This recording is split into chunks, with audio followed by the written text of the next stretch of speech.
Guys welcome back. എന്തൊക്കെയുണ്ട്? അപ്പോൾ എല്ലാവർക്കും സുഖം വിചാരിക്കുന്നു. അപ്പോൾ എനിക്കും വലിയ കുഴപ്പമൊന്നുമില്ല. അപ്പോൾ ഇന്നത്തെ വീഡിയോ എന്ന് പറഞ്ഞാൽ കുറേ പേരെന്നോട് റിക്വസ്റ്റ് ചെയ്യുന്ന ഒരു വീഡിയോ തന്നെയാണ്. മിക്കതും ഈ 10 പഠിക്കുന്ന സ്റ്റുഡൻസിനോട് റിക്വസ്റ്റ് ചെയ്യുന്ന ഒരു വീഡിയോ തന്നെയാണ്. മെയിനായിട്ട് നമ്മുടെ SSLCയുടെ റിസൾട്ട് തന്നെ പിന്നെ കൂടുതൽ എനിക്ക് റിക്വസ്റ്റ് ചെയ്യുന്ന ഒരു വീഡിയോ ആണ്. സ്റ്റഡി ടിപ്സ് ചെയ്യോ, സ്റ്റഡി റൂട്ടീൻ വീഡിയോ ചെയ്യോ, എനിക്ക് എപ്പോഴൊക്കെയാലും വന്ന സംഭവമാണ് ഈ ഒരു കണ്ടന്റ് ചെയ്യാൻ പറഞ്ഞിട്ട്. അപ്പോൾ എനിക്കങ്ങനെ ചെയ്യണം എന്നൊക്കെ ഉണ്ട്. പക്ഷേ എന്തൊരു ഇത് മിക്കവരും എൻ്റെ ഈ ഒരു SSLCയുടെ റിസൾട്ട് കണ്ടിട്ടാണ് ഇതൊക്കെ ചോദിക്കണത്. പക്ഷേ ഒരു കാര്യം ഞാൻ ആദ്യമേ പറഞ്ഞേക്കാം, എൻ്റെ ആ ഒരു ഫൈനൽ എക്സാമിനുള്ള ഫുൾ A+ മാത്രമേ ഉള്ളൂ കേട്ടോ. എനിക്ക് ഫസ്റ്റ് ടൈമിൽ 3A+, പിന്നെ സെക്കൻഡ് ടൈമിൽ 4A+ ഒക്കെ ഉണ്ടായുള്ളൂ. പക്ഷേ എന്നാൽ പോലും എനിക്ക് ആ 2 ടേമിലും എനിക്ക് 2 സബ്ജക്റ്റിന് എപ്പോഴേക്കും A+ ഉണ്ടാവുമായിരുന്നു. ഒന്ന് എനിക്ക് ഹിന്ദിക്കായിരുന്നു, പിന്നെ രണ്ടാമത് സോഷ്യലിനായിരുന്നു കേട്ടോ. സോഷ്യലിന് എനിക്ക് A+ എന്നല്ല ഫുൾ മാർക്ക് തന്നെ ഉണ്ടാവുമായിരുന്നു, 80 തന്നെ ഉണ്ടാവുമായിരുന്നു. അപ്പോൾ എനിക്കാണെന്നുണ്ടെങ്കിൽ ഈ കെമിസ്ട്രി, ഫിസിക്സ്, മലയാളമൊക്കെ ഇങ്ങനെ സ്റ്റഡി ടിപ്സൊക്കെ ചോദിക്കുമ്പോൾ എനിക്ക് അത് ചെയ്യാൻ എനിക്ക് എന്തോ മാതിരി. കാരണം എനിക്ക് എപ്പോഴേക്കും അങ്ങനെ A+ ഒന്നും ഉണ്ടാവില്ലായിരുന്നു. കുഴപ്പമില്ലാത്ത മാർക്കൊക്കെ എനിക്ക് ഈ സബ്ജക്റ്റിനൊക്കെ ഉണ്ടാവുള്ളായിരുന്നു. എനിക്ക് ആകെ നല്ല മാർക്ക് ഉണ്ടായിരുന്നത് മെയിനായിട്ട് സോഷ്യലിലായിരുന്നു. അപ്പോൾ എനിക്ക് സോഷ്യലിൽ ചെയ്യാൻ എനിക്കെന്തോ ചെയ്യാൻ വലിയ കുഴപ്പമൊന്നുമില്ല, ഒരു കോൺഫിഡൻസ് ഉണ്ട് ചെയ്യാൻ വേണ്ടിയിട്ട്. അപ്പോൾ ഞാൻ ഫോളോ ചെയ്തിട്ടുള്ള കുറച്ച് ടിപ്സും കാര്യങ്ങളൊക്കെയാണ് ഇന്നത്തെ വീഡിയോയിൽ ഞാൻ ഷെയർ ചെയ്യാൻ വേണ്ടിയിട്ട്. സോഷ്യലിൻ്റെയാണ്. എന്നോട് അങ്ങനെ വേറെ സബ്ജക്റ്റൊന്നും ചോദിക്കരുത് ഗൈസ്, എനിക്ക് ആകെ ഇതിൻ്റെ മാത്രം വരെയൊക്കെ ചെയ്യാൻ അറിയത്തുള്ളൂ. അപ്പോൾ എന്തായാലും വേഗം തന്നെ വീഡിയോയിലോട്ട് പോകാം.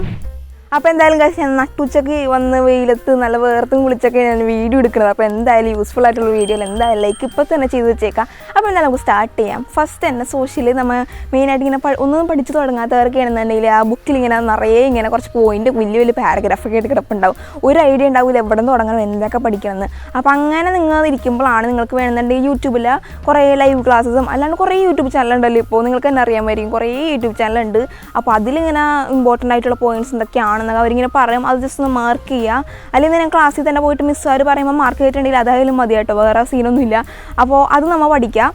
ഇങ്ങനെ കുറേ ഇങ്ങനെ പാരഗ്രാഫ് ആയിട്ട് കിടപ്പുണ്ടാവും. നമുക്ക് കാണുമ്പോൾ തന്നെ ഇതെന്തോ പഠിക്കേണ്ടതെന്നൊക്കെ കൺഫ്യൂഷനായി പോകും. അപ്പോൾ ജസ്റ്റ് ഇമ്പോർട്ടൻ്റ് ആയിട്ടുള്ള മാർക്ക്, അതിൽ ഫ്രണ്ട്സൊക്കെ ഉണ്ടല്ലോ, നല്ല പഠിപ്പിയുടെ ഫ്രണ്ട്സും കാര്യങ്ങളൊക്കെ ഉണ്ടാവും. അപ്പോൾ അവരേന്നൊക്കെ നോക്കിയിട്ട് ഇമ്പോർട്ടൻ്റ് ആയിട്ടുള്ള കാര്യങ്ങളൊക്കെ ഒന്ന് മാർക്ക് ചെയ്ത് വയ്ക്കുക. എന്നിട്ട് നമ്മൾ പഠിക്കുക കേട്ടോ. പഠിക്കുമ്പോഴെന്ന് വെച്ചാൽ അത് മൊത്തം അങ്ങോട്ട് കാണാപ്പാടം പഠിക്കുന്നതിന് പകരം ആദ്യം തന്നെ അതിൻ്റെ ജസ്റ്റ് ഒന്ന് അർത്ഥമൊക്കെ ഒന്ന് മനസ്സിലാക്കുക, എന്താണ് അതിൽ പറയണേന്നൊന്ന് ജസ്റ്റ് ഒന്ന് മനസ്സിലാക്കുക.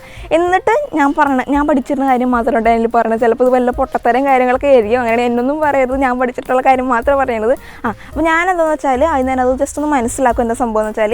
എന്നിട്ട് അത് ജസ്റ്റ് അങ്ങോട്ട് കാണാപ്പാടം പഠിക്കും. അങ്ങനെ മീനിങ് മനസ്സിലാക്കിയിട്ട് കാണാപ്പാടം പഠിക്കുമ്പോൾ എന്താ അതിൻ്റെ യൂസ് എന്ന് വെച്ചാൽ, നമ്മൾ ഇപ്പോൾ പരീക്ഷ എഴുതുമ്പോൾ ഇങ്ങനെ നല്ല അടിപൊളിയായിട്ട് ഫ്ലോയിൽ അങ്ങോട്ട് എഴുതി പോകണമായിരിക്കും. പക്ഷേ പെട്ടെന്നായിരിക്കും എന്തോ ഒരു വാക്ക് കിട്ടാണ്ടാവുമ്പോൾ നമ്മുടെ ആ ഫുൾ ഫ്ലോ അങ്ങോട്ട് പോയിട്ട് മൊത്തത്തിൽ നമ്മളെ ഒന്നും അറിയണ്ടാവില്ല പിന്നെ എഴുതാൻ വേണ്ടിയിട്ട്. അപ്പോൾ അങ്ങനെ വരുമ്പോഴാണ് നമ്മൾ ഈ മീനിങ് മനസ്സിലാക്കിയിട്ടുണ്ടെങ്കിൽ നമുക്ക് അറിയാമായിരിക്കുമല്ലോ എന്തുവാണ് അതിൽ പറയണതെന്ന്. അത് അനുസരിച്ച് നമുക്ക് വേറെ വാക്കൊക്കെ അവിടെ കൊണ്ടുവന്നിട്ടിട്ട് നമുക്ക് ആ ഫ്ലോയിൽ തന്നെ എഴുതാൻ പറ്റുന്നതായിരിക്കും. പക്ഷേ നമുക്ക് കാണാപ്പാടം മാത്രം പഠിച്ചിട്ടുള്ള മീനിങ് ഒന്നും പഠിച്ചിട്ടില്ലെങ്കിൽ നമ്മൾ അവിടെ സ്റ്റക്കായി പിന്നെ ആൻസർ ബാക്കിയൊന്നും ഉണ്ടാവില്ല. അപ്പോൾ അതുകൊണ്ടാണ് മീനിങ് മനസ്സിലാക്കിയിട്ട് കാണാപ്പാടം പഠിച്ചിട്ട് ഇങ്ങനെ എഴുതുമ്പോൾ ഉള്ള ഒരു ഉപകാരം എന്ന് വെച്ചാൽ നമുക്ക് തന്നെ ജസ്റ്റ് ഒന്ന് തട്ടിക്കുട്ടിയൊക്കെ അവിടെ ഉണ്ടാക്കി എഴുതിയിട്ട് അങ്ങോട്ട് ഫുൾ മാർക്കൊക്കെ മേടിക്കാൻ പറ്റുന്ന രീതിയിലൊക്കെ ആക്കി എടുക്കാൻ പറ്റുന്നത് കേട്ടോ. കാണാപ്പാടം പഠിക്കുന്നതിന് പകരം ഒന്ന് ജസ്റ്റ് ആദ്യം ഒന്ന് മനസ്സിലാക്കിയിട്ടൊന്ന് കാണാപ്പാടം പഠിക്കാം. എന്നിട്ട് നമ്മൾ ഇപ്പോൾ രാവിലെ ഒരു ടോപ്പിക്ക് പഠിച്ചു. ഞാനിപ്പോൾ മിക്കവർക്കും പല ടൈമിലായിരിക്കും പഠിക്കാൻ ഇഷ്ടം. ചിലപ്പോൾ രാവിലെ ആയിരിക്കും പഠിക്കാൻ ഇഷ്ടം, ചിലപ്പോൾ രാത്രി ആയിരിക്കും പഠിക്കാൻ ഇഷ്ടം. അതൊക്കെ നിങ്ങളുടെ കാര്യം. നിങ്ങൾക്ക് എങ്ങനെയാണെന്ന് വെച്ചാൽ കംഫർട്ടബിൾ എന്ന് വെച്ചാൽ അങ്ങനെ പഠിക്കാമെന്നാണ്. ചിലപ്പോൾ രാവിലെ എഴുന്നേറ്റ് നല്ല ആ സൂര്യനൊക്കെ ഉദിച്ചെന്ന സമയത്ത് പഠിക്കാൻ ഭയങ്കര ഇതായിരിക്കും. അപ്പോൾ ഞാനെന്ന് വെച്ചാൽ എനിക്ക് ഇരുന്ന് പഠിക്കാൻ കഴിയില്ല, എനിക്ക് നടന്ന് തന്നെ പഠിക്കണം. പ്രത്യേകിച്ച് കാണാപ്പാടം പഠിക്കുന്ന സംഭവങ്ങളൊക്കെയാണെന്ന് വെച്ചാൽ. അപ്പോൾ ഞാനെന്താണെന്ന് വെച്ചാൽ മുറ്റത്ത് നടന്നാണ് മെയിനായിട്ട് പഠിച്ചിട്ടുണ്ടായിരുന്നു വീട്ടിലിരിക്കുമ്പോൾ. പിന്നെ ഞാൻ ക്ലാസ്സിലിരുന്നാൽ പഠിക്കേണ്ടാവും. ക്ലാസ്സിൽ ഞാൻ ആദ്യം തന്നെ പോയിട്ട് ഫുഡെല്ലാം കഴിച്ചിട്ട് ഇൻ്റർവെൽ ആകുമ്പോഴത്തേനും ഞാൻ പെട്ടെന്ന് ആദ്യം തന്നെ ഫുഡും കഴിച്ച് എല്ലാം കഴിഞ്ഞിട്ട് ക്ലാസ്സിൽ വന്നിരിക്കും. ഞാനായിരിക്കും ആദ്യം തന്നെ കയ്യേകി ഫുഡ് കഴിച്ച് ക്ലാസ്സിൽ ആദ്യം വന്ന് ഞാനായിരിക്കുള്ളൂ. അപ്പോൾ അങ്ങനെ പോയിട്ട് നേരെ ഈ സോഷ്യൽ ബുക്ക് തുറന്നിട്ട് ഞാൻ അതിങ്ങനെ പഠിക്കലായിരിക്കും. സംഭവം ക്ലാസ്സിൽ ഭയങ്കര ചന്തയുടെ ഒരു ഫീലൊക്കെ ആയിരിക്കും, ചന്തയുടെ എഫക്റ്റൊക്കെ ആയിരിക്കും. അതായത് ഭയങ്കര സൗണ്ടും കാര്യങ്ങളൊക്കെ ആയിരിക്കും. എന്നാലും അതൊക്കെ അഡ്ജസ്റ്റ് ചെയ്ത് ഞാൻ പഠിക്കുമായിരുന്നു. അപ്പോൾ ക്ലാസ്സിലിരുന്ന് പഠിക്കാൻ ഇഷ്ടമുള്ളവർക്ക് അങ്ങനെ പഠിക്കാമല്ലോ. വീട്ടിലിങ്ങനെ പഠിക്കാനാണെന്നുണ്ടെങ്കിൽ നല്ല സൈലൻ്റ് ആയിട്ടുള്ള സ്ഥലത്ത് തന്നെ നോക്കി പഠിക്കാൻ ശ്രമിക്കുക കേട്ടോ. എനിക്ക് നടന്ന് പഠിച്ചാൽ മാത്രമേ മെയിനായിട്ട് തലേക്ക് കയറത്തുള്ളൂ. അപ്പോൾ ഞാനങ്ങനെ പഠിച്ചിരുന്നു. അപ്പോൾ നിങ്ങൾക്ക് എങ്ങനെയാണെന്ന് വെച്ചാൽ ചിലർക്ക് ഇരുന്ന് പഠിച്ചാൽ മാത്രമേ തലേക്ക് കയറുള്ളൂ. അപ്പോൾ അങ്ങനെ വെച്ചാൽ അതൊക്കെ നിങ്ങളെ സംബന്ധിച്ചിരിക്കണം, നിങ്ങളെ ഡിപ്പെൻഡ് ചെയ്തിരിക്കുന്ന കാര്യം മാത്രമാണ്. അപ്പോൾ രാവിലെ രാത്രി പഠിക്കേണ്ടതെന്ന് നമ്മൾ തീരുമാനിക്കുക. എന്നിട്ട് നമ്മളിപ്പോൾ രാവിലെ ഒരു ടോപ്പിക്ക് പഠിച്ചെന്ന് വിചാരിച്ചോ. അപ്പോൾ അത് തന്നെ നമുക്ക് കുറച്ച് കഴിഞ്ഞിട്ട് വീണ്ടും ഒന്ന് റിവൈസ് ചെയ്തൊക്കെ വേണമെങ്കിൽ വൈകുന്നേരം ആകുമ്പോൾ ജസ്റ്റ് ഒന്ന് വന്നിട്ട് ഒന്ന് വായിച്ച് നോക്കും. ഇപ്പോൾ ക്ലാസ്സിലിരുന്നാൽ നമ്മൾ ഒരു ടോപ്പിക്ക് പഠിച്ചെന്ന് വെച്ചാൽ അത് വീട്ടിൽ വന്നു കഴിയുമ്പോൾ നമുക്ക് ജസ്റ്റ് ഒന്ന് റിവൈസ് ചെയ്ത് നോക്കാം. നമ്മൾ ക്ലാസ്സിൽ എങ്ങനെ പഠിച്ചെന്ന് വെച്ചാൽ അങ്ങനെ കാണാൻ പാടെ നല്ല കുറേ നേരം എടുത്ത് പഠിക്കേണ്ട ആവശ്യമൊന്നുമില്ല. റിവൈസ് ചെയ്യുമ്പോൾ നമ്മൾ ജസ്റ്റ് ആ ബുക്ക് ഒന്ന് അടച്ചു വെക്കാം. എന്നിട്ട് നമുക്കൊന്ന് പഠിച്ചെന്താണെന്ന് വെച്ചാൽ ഒന്ന് പറയാൻ ശ്രമിക്കുക. അപ്പോൾ നമുക്ക് അവിടെ ഇവിടെ ഒക്കെ ഒന്ന് കിട്ടാണ്ടൊക്കെ ആവും. അപ്പോൾ ജസ്റ്റ് ഒന്ന് ടെക്സ്റ്റ് തുറന്ന് നോക്കാം, ആ വാക്ക് ഇതാണ്, എന്നിട്ട് വീണ്ടും അടയ്ക്കുക. എന്നിട്ട് നമുക്കിങ്ങനെ കണ്ടിന്യൂ ചെയ്യാം എങ്ങനെ പറഞ്ഞുകൊണ്ട് വരുന്നതെന്ന് വെച്ചാൽ അതേമാതിരി പറഞ്ഞു നോക്കാം. അപ്പോൾ നമുക്ക് കിട്ടണ്ടാവില്ല, ചിലപ്പോൾ എന്നാലും കുഴപ്പമില്ല, 2-3 പ്രാവശ്യം ഒന്ന് വായിച്ച് നോക്കിയിട്ട് നമുക്ക് വീണ്ടും കിട്ടുന്നതായിരിക്കും. അങ്ങനെ റിവൈസ് ചെയ്തുകൊണ്ടിരിക്കുക. എന്നിട്ട് പിറ്റേ ദിവസം ജസ്റ്റ് ആ ടോപ്പിക്ക് തന്നെ നോക്കാം. അങ്ങനെ പിന്നെ കുറച്ച് ആഴ്ചയിൽ ഒരു തവണയൊക്കെ നോക്കുക. പിന്നെ ആ ചാപ്റ്റർ മൊത്തം ഒന്ന് റിവൈസ് ചെയ്ത് നോക്കുക. അതിൽ ഇമ്പോർട്ടൻ്റ് ആയിട്ടുള്ള ടോപ്പിക്കൊക്കെ ഏതാണെന്ന് നമുക്ക് യൂട്യൂബിൽ തന്നെ കിട്ടുന്നതായിരിക്കും. അതൊക്കെ നോക്കുക, നല്ലപോലെ പഠിക്കുക. ചിലപ്പോൾ അതിൽ കുറേ എസ്സേ ക്വസ്റ്റ്യൻസ് ഒക്കെ ഉണ്ടാവും, അത് നമുക്ക് യൂട്യൂബിൽ സെർച്ച് ചെയ്ത് നോക്കാം. അപ്പോൾ അതിൽ എസ്സേ ഒക്കെ ഏതാണെന്ന് വരാമെന്ന് വെച്ചാൽ അതൊക്കെ ഒന്ന് പഠിച്ച് വെക്കുക. എന്നിട്ട് ഇങ്ങനെ റിവൈസ് ചെയ്തുകൊണ്ടിരിക്കുക.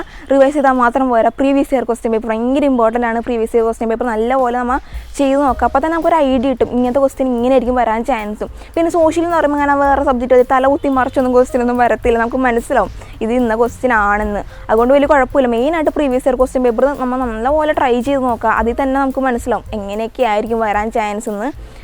എസ്സേ ക്വസ്റ്റ്യൻസ് ഒക്കെ ഒരു 2-3 പ്രീവിയസ് ഇയർ ക്വസ്റ്റ്യൻ പേപ്പർ നോക്കിയിട്ടുണ്ടെങ്കിൽ നമുക്ക് മനസ്സിലാവും ഇതിൽ നിന്ന് എന്തായാലും എസ്സേ വരാൻ ചാൻസ് ഉണ്ട്. അങ്ങനെയൊക്കെ മനസ്സിലാക്കുക. പിന്നെ എസ്സേ വരുമ്പോൾ എന്താണെന്ന് വെച്ചാൽ എന്തായാലും ഹിൻറ്റ് തന്നിട്ടുണ്ടാവും. അപ്പോൾ ഹിൻറ്റ് വെച്ച് നമുക്ക് ഈസി ആയിട്ട് എഴുതാൻ പറ്റുന്നതായിരിക്കും.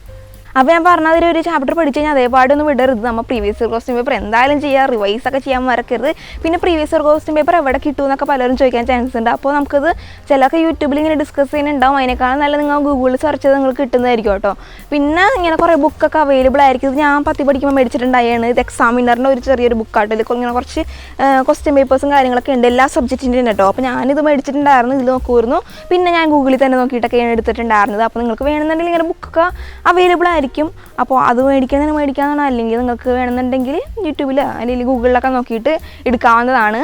അതിൻ്റെ ആൻസർ കീം അതിൽ തന്നെ അവൈലബിൾ ആയിരിക്കും കേട്ടോ. എന്തായാലും ഭയങ്കര ഇമ്പോർട്ടൻ്റ് ആണ് പ്രീവിയസ് ഇയർ ക്വസ്റ്റ്യൻ പേപ്പർ എന്ന് വെച്ചാൽ. ഏത് സബ്ജക്റ്റ് ആയാലും, പ്രത്യേകിച്ച് മാത്സൊക്കെ കിടിലനായിട്ട് നമുക്ക് പ്രീവിയസ് ഇയർ ക്വസ്റ്റ്യൻ പേപ്പർ നോക്കിയിട്ടുണ്ടെങ്കിൽ നല്ല അടിപൊളി പഠിക്കാൻ പറ്റുന്നതായിരിക്കും. അപ്പോൾ മെയിനായിട്ട് എല്ലാവരും പറഞ്ഞ കാര്യമാണ് മറന്നു പോകണം. ജസ്റ്റ് ഒന്ന് പഠിച്ച് കഴിഞ്ഞിട്ട് ഞാൻ മറന്നു പോകണമെന്ന്. അതിനായിട്ട് നമ്മൾ ചെയ്യേണ്ടതാണ് ഞാൻ നേരത്തെ പറഞ്ഞത് തന്നെ, റിവൈസ് കൊണ്ടിരിക്കുക. നമ്മൾ രാവിലെ സാധനം പഠിച്ച് കഴിഞ്ഞാൽ വൈകുന്നേരം റിവൈസ് ചെയ്യുക, പിറ്റേ ദിവസം റിവൈസ് ചെയ്യുക. അങ്ങനെ നമ്മൾ റിവൈസ് ചെയ്തുകൊണ്ടിരിക്കും തോറും നമ്മുടെ തലയിൽ അത്രയും കയറിക്കൊണ്ടിരിക്കും. അപ്പോൾ നമ്മൾ എന്തായാലും മറക്കത്തൊന്നുമില്ല. പിന്നെ നമ്മുടെ ഫ്രണ്ട്സിനൊക്കെ പഠിപ്പിച്ചു കൊടുക്കുമ്പോൾ നമുക്ക് കൂടുതലും നല്ല പെർഫെക്റ്റ് ആയിട്ട് പഠിക്കാൻ നോക്കും.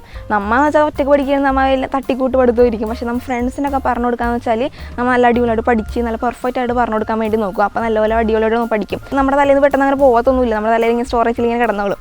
അപ്പോൾ അതൊക്കെ ഒന്ന് ട്രൈ ചെയ്ത് നോക്കാം. ഗൈസ് മെയിനായിട്ട് ഇത്രയൊക്കെ തന്നെ ഞാൻ ഫോളോ ചെയ്തിട്ടുണ്ടായിരുന്നു. എപ്പോഴൊക്കെയും ഇങ്ങനെ റിവൈസ് ചെയ്തുകൊണ്ടിരിക്കും. വെറുതെ ഇരിക്കുകയാണെന്നുണ്ടെങ്കിൽ ഭയങ്കര മാനത്തൊക്കെ നമ്മളിങ്ങനെ നോക്കിയിരിക്കുമല്ലോ വെറുതെയൊക്കെ.